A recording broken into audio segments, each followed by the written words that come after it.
வணக்கம். உங்கள் தமிழ்நாடு 360 செய்திகள். சீர்காழி பகுதியில் வாழ்விடம் இழந்து சுற்றி தெரியும் குரங்குகள்.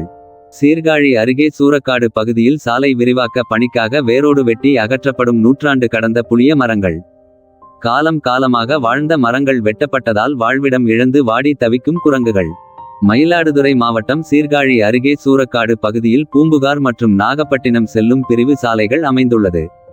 இச்சாலையின் இருபுறமும் நூற்றாண்டுகளை கடந்த புளிய மரங்கள் அடர்ந்திருந்தன. இந்த மரங்களில் காலம் காலமாக நூற்றுக்கணக்கான குரங்குகள் கூட்டம் கூட்டமாக வசித்து வந்தன. விழுப்புரம் நாகை தேசிய நெடுஞ்சாலை பணிக்காக சூரக்காட்டில் இருந்து நாகப்பட்டினம் செல்லும் சாலை விரிவாக்க பணி நடைபெற்றதால் அங்கிருந்த புளிய மரங்கள் அகற்றப்பட்டன.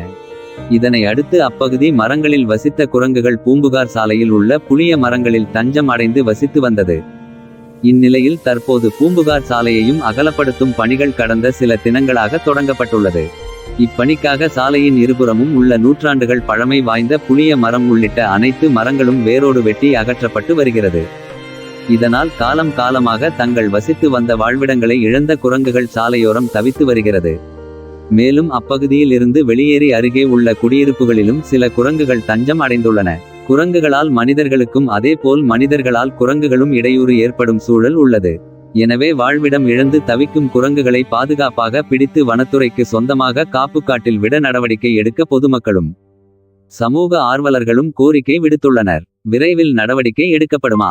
மக்களின் எதிர்பார்ப்பாக உள்ளது. தமிழ்நாடு 360 செய்திக்காக சீர்காழியிலிருந்து ஜோசப்.